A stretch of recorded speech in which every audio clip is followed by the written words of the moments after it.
Hello, everyone. Welcome to the Spiritual OT channel. My name is Stephanie Robertson, and I am an occupational therapist and reiki practitioner. And I specialize in working in the neurodivergent community with all sorts of people from all walks of life and really promoting autonomy, authenticity, and advocacy. So I thought I would make a little video just to introduce myself and what I'm all about and what my vision and hopes are for sharing content on this platform.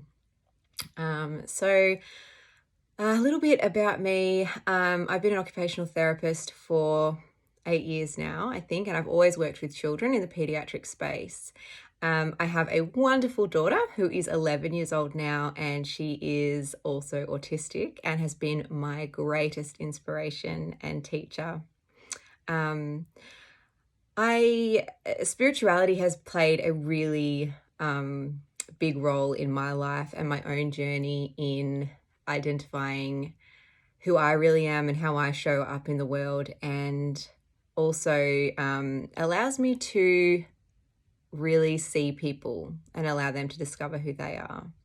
So when I talk about and use the word spirituality, in the name of my channel and in the work that I do, I'm simply referring to the context of someone just being who they are and how they relate to the world around them and the beliefs that they have.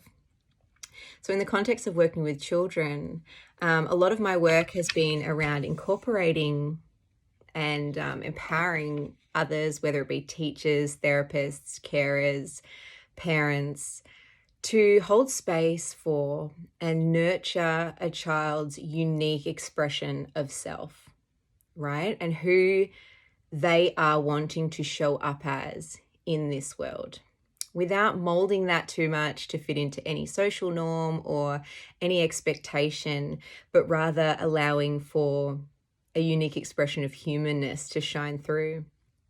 I feel that this is really something that I want to weave through my content to help people be more neurodivergent affirming, obviously in understanding and accepting people whose neurology is perhaps not the same as what our society is kind of based around, more of a neurotypical presentation and how people show up in the world. So really holding space for us being more accepting of differences of presentation. And also unmasking. So holding a space where people who have perhaps created a version of themselves that they felt is what needed to be expressed within the world. I know this was my personal experience. I had created a version of myself that I felt I needed to be in order to be accepted within my friendship circles, within my communities, particularly growing up and as an adolescent. And so part of my work now is actually working with adults as well who are going through a process of unveiling, of working out who they really are at their true core, in their true essence, when they take away everything that they felt they needed to be in order to be accepted and to keep themselves safe. So this is such a beautiful journey, and I feel like if we start honoring this in children, we avoid them needing to go through the process of getting back to their true authentic self later in life, right? Because they've been able to thrive and grow and simply be in the world as they are meant to be, who they were born to be.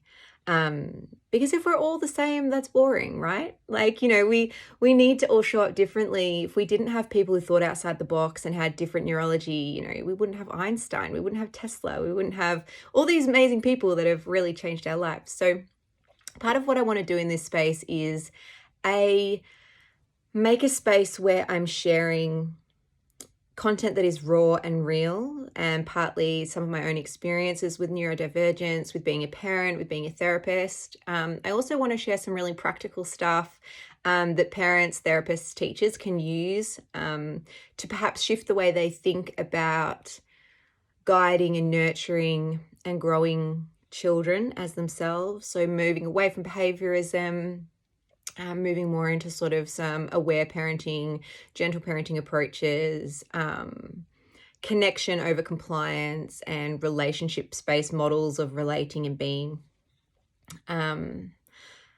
Because at the core of it all, children they're loving and they're willing, and that's how they want to be, right? Children don't want to be disobedient or, causing trouble or having negative behaviors. That's not comfortable for them at all either. So really just shifting and reframing how we look at that and how we see that, and then how we respond to it, I suppose.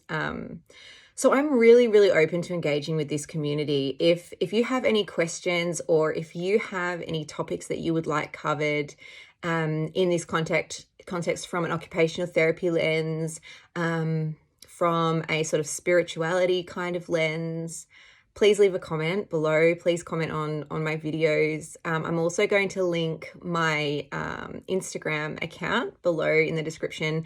I do post a lot there, and I love engaging really openly with my community there, answering people's questions and things like that. So if this resonates with you and you feel like this is a journey that you would like to come on with me and be a part of, please like this video, subscribe to my channel, and share with any like-minded people that you think would benefit from this. But I really look forward to sharing more with the community, and I really appreciate you taking your time to listen to me. I hope you have a wonderful day, and remember to take care of yourself.